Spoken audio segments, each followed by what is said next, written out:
Hi everybody, it's Cherie from Desert Days Farm. Today we are going to do two things. One, we're going to make some peach muffins because a wonderful friend brought me some peaches from California when they came to visit a few days ago, and they're getting really ripe and we can't eat them fast enough. So I want to preserve them in this way and share it with friends and family. The second thing I want to do is address some comments about homesteading that I heard recently on a different YouTube channel. And I just kind of want you to have to hear my thoughts about that. So two things that we're going to accomplish today: muffins and conversation. All right, let me get my apron on. You guys, I love aprons. Just love them. They're so good. They're protective, but they're also really helpful in making me feel like I'm really ready to go.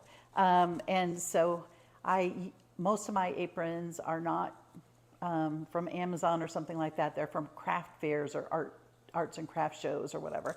And I just love aprons. This was an apron that I got at a craft fair that was benefiting the local boys chorus. And so I really love this apron too. Let's get going with the muffins. And while we're talking, I'll just give you my opinion because, you know, we all love to hear that. All right, so I think it's going to take 3 or 4 peaches to make these muffins. And so I am going to get the skins off of them so they peel really easily and quickly by dipping them in boiling water. Give them a minute in there.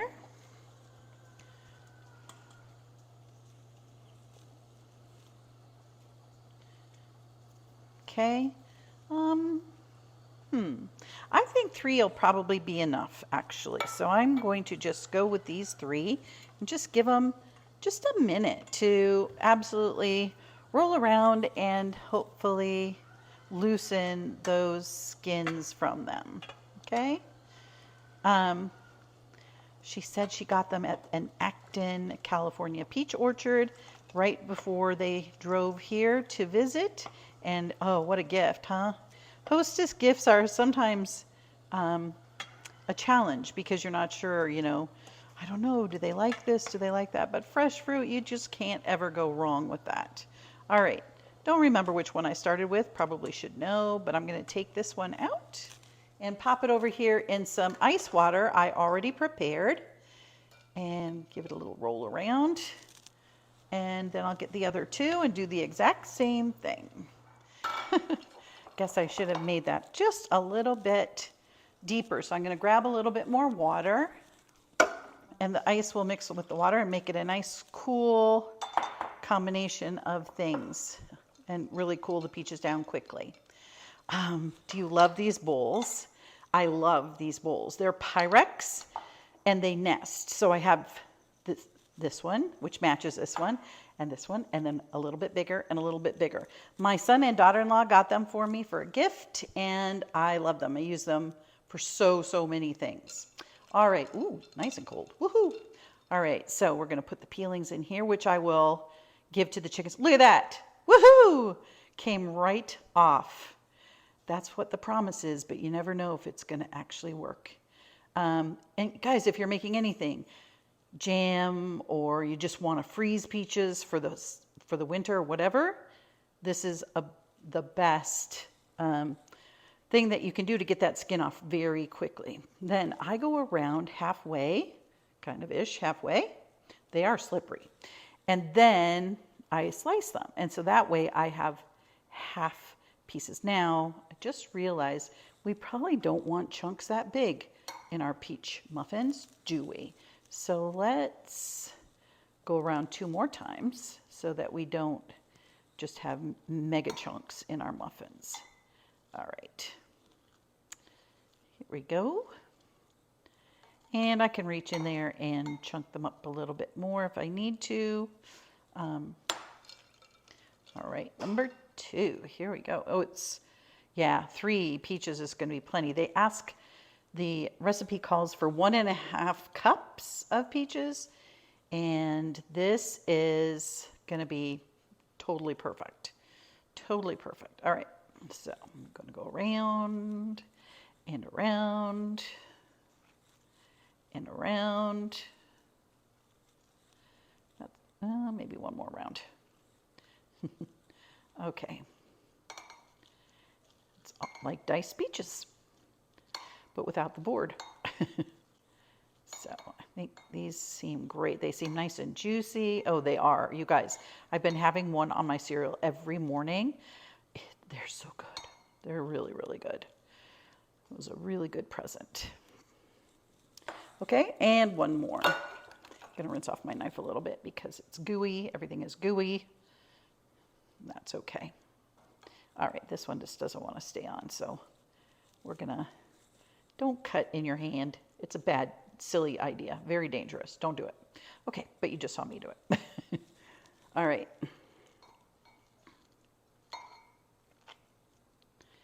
My granddaughter loves to make muffins with me. So I bet she's watching this video going, yay, muffins with Mimi. Unfortunately, she lives kind of far away, but next time we visit, we'll make muffins again. It'll be great. All right.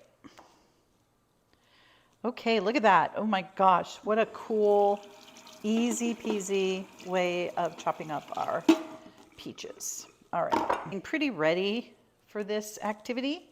And so let's go ahead and get busy. All right. We need 1/2 cup of white sugar and 1/2 cup of brown sugar. And I just have this weird thing that usually a recipe tells you to put the spices in with the flour, but I never do that. I always put the spices in with the sugar because I feel like if it has more time to influence the taste, that's a good thing. And I like a lot of spice. So this is a teaspoon of cinnamon and 1/2 teaspoon of ginger. If you don't like ginger, leave it out. Or if you don't like that much cinnamon, leave part of that out. Just do what makes you happy, but I love ginger, so I had to add a little bit of that in there. One year, when I had better access to peaches, I lived in Illinois, and I lived very close to a very peachy area, and I would go across and get peaches, and I would make jam every year, peach jam, and I always made at least one batch of spiced peach jam, and always had ginger in it. I'm a fan, a total fan. All right, now the next thing we need is to put the eggs in. And so I have 2 eggs here.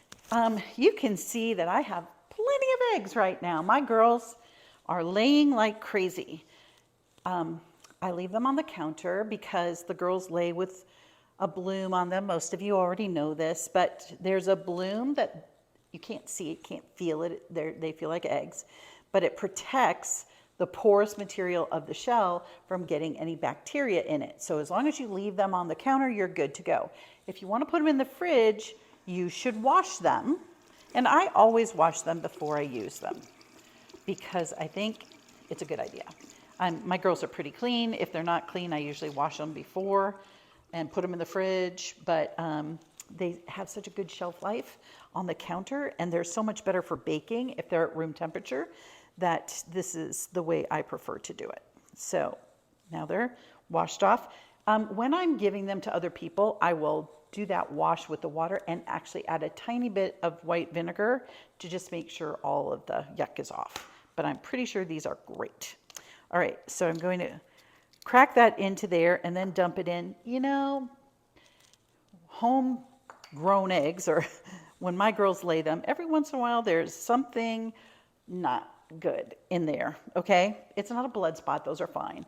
Something else not good, and you get it, if you dump it into your ingredients, then you have to throw out all your ingredients. So I always do it in a separate bowl just to make sure there's nothing gross and creepy inside the eggshell.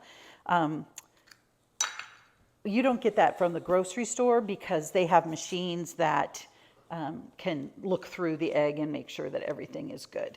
But this is a good way to do it when you're at home, okay? All right. We've got our 2 eggs, so we're going to swoop that up real quickly. And then the next thing they call for is a 1/2 cup of oil. Do half a cup of oil.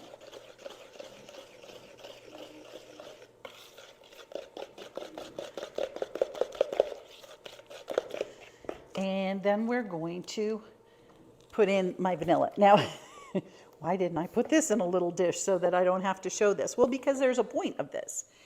I make my own vanilla, and I don't know if you can see it, but down here there are, oh, look, there's one sticking up. There are so many vanilla beans. This is a big thing of whiskey, and so it requires a lot of vanilla beans, and it sat around for over a year before I used any of it, but I like to keep it so that the vanilla is still doing its vanilla-y thing. You can see all the little baby vanilla beans, right? Those little black specks are from the vanilla beans.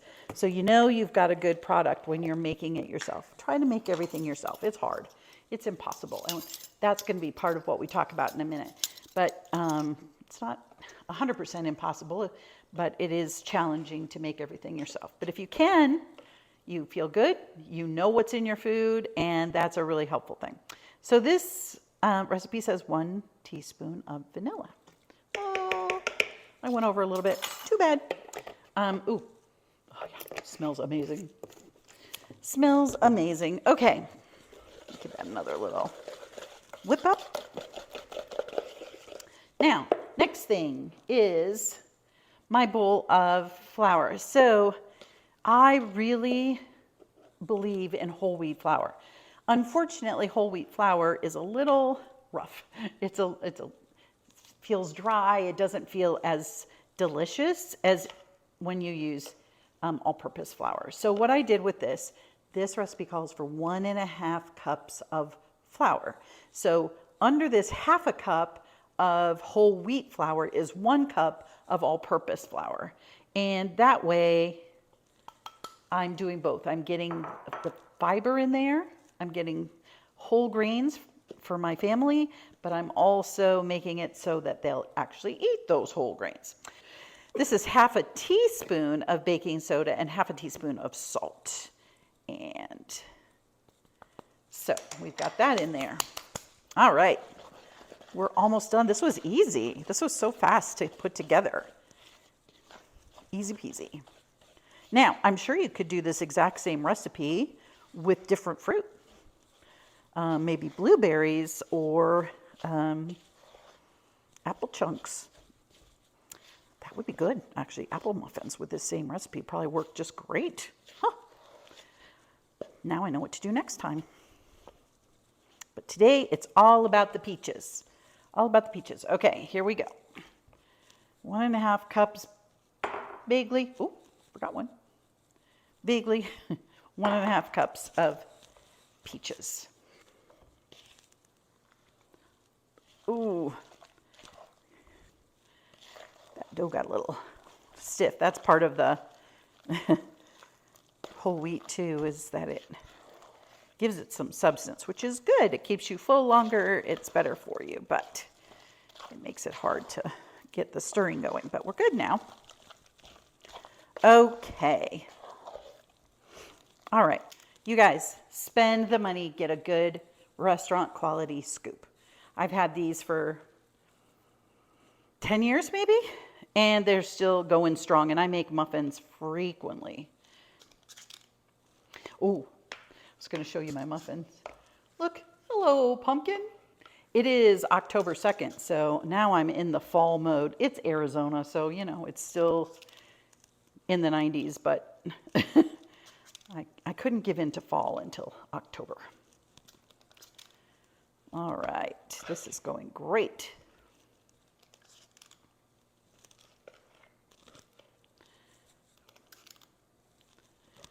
Do 2 more.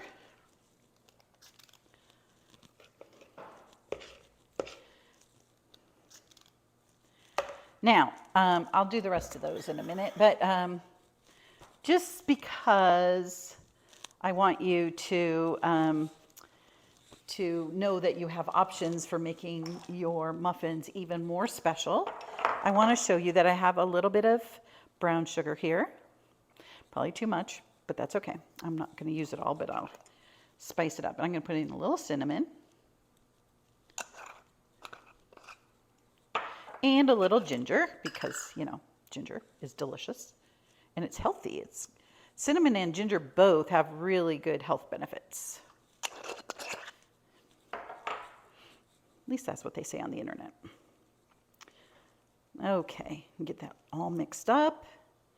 And then we're not going to go crazy, but we're just going to sprinkle a little bit over the top. And it'll make them a little bit more special. And people will think they're getting a super amazing treat, even though it's a pretty healthy muffin. Looks like I got it pretty much everywhere. All right. Oop, this guy needs just a tiny bit more. Okay. So now, made a mess. These are going to go in the oven for 15, 16 minutes, and then I'll check them. They should be okay. All right, while I'm doing the other pan of muffins, let's have our little chat. So the second thing I wanted to do today was talk about homesteading. And everybody has a different definition of homesteading these days, but I think in our modern era, homesteading has a broad definition. And I think homesteading is trying very hard to be self-sustaining. Whether you can 100% or not, it's okay. It's okay to be partway there. I remember reading one of Michael Pollan's books or hearing a speech from him, and he was like, why do you have to go all in? Why can't you just do like Meatless Monday and then feel really proud and good about that? And I think homesteading is the same thing. Originally, obviously, homesteading was going out on the prairie and, kind of claiming some land and setting up your house and really developing a community around you and those kinds of things. And modern day homesteading obviously is very, very different than that. But for me, homesteading is trying every year to be more self-sufficient, trying every year to grow a few more things, to keep my bees alive, to find more uses for my eggs, to find more people to benefit. I just am always trying to expand what my homestead is doing. And it's not the original definition of homesteading because I have a job and my husband has a job. So it's a little bit different, but I think that it fits in with the modern day definition of homesteading for sure. I was watching a lecture, speech, something, by Joe Salatin the other day. And he was talking about how people homestead and give up. And I thought, that would be really sad. And then I thought, well, would you give up? And I thought, well, the thing that I haven't done and that I think is really suggested to anybody who wants to start homesteading is don't quit your day job. A lot of people go all in and they're like, we can do this. Let's sell our house and let's buy an RV and drive around the United States and find a great place to homestead. And they don't think through other things that they need in their lives. For example, when you move away from your family, you no longer have that family support. And that's something that really can come in handy if you're going through a rough time. So that's one thing. And the other thing is, if you give up on everything in a fell swoop and it doesn't work out, you don't really have a good backup plan. So I am somebody who likes to try to homestead.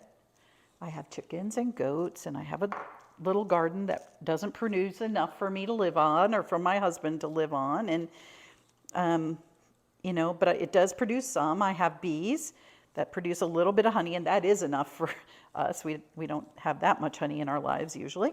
Although I did make a bread recipe yesterday with some honey in it. Awesome. It was so good. But we are realistic to know we don't have the skills built up yet to live just on the garden that I grow or my chickens or our goats. We have to have other income to make our lives go. So I would say go with baby steps. Really slowly get into homesteading. Homesteading is super fun, you guys. I love it. I have my bees, my garden, my chickens, my goats. I freeze. When people bring me other things, I make sure I take care of them, like the peaches. I just love, love, love all of the aspects of homesteading. And maybe that's because I don't worry so much when my bees, like they did a couple years ago, all die out. That's a horrible thing, but it doesn't affect my day-to-day living because I still make a living on the side.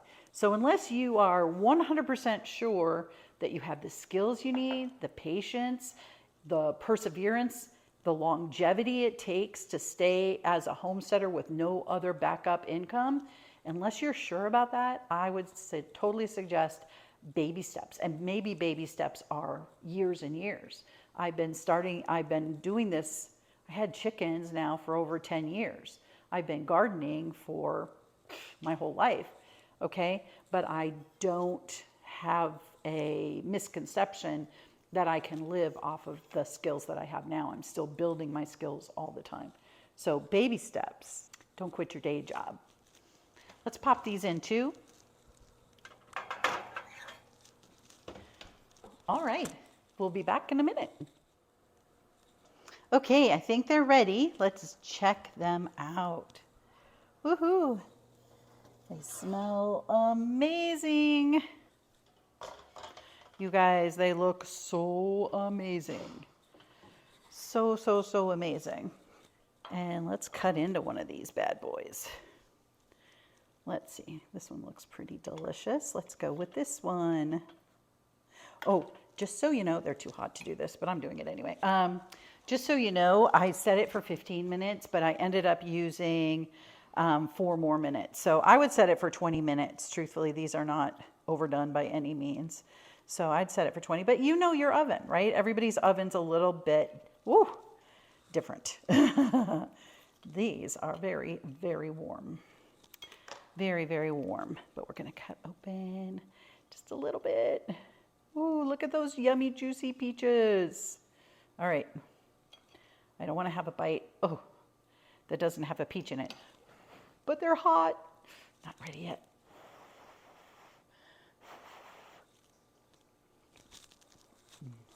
Yum. Woo, hot but delicious.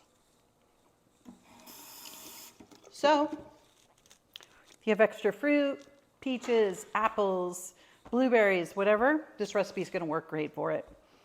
And if you want to sprinkle on white sugar on top to make it pretty, you're welcome to do that. Just somehow make it extra special for your family. All right, guys.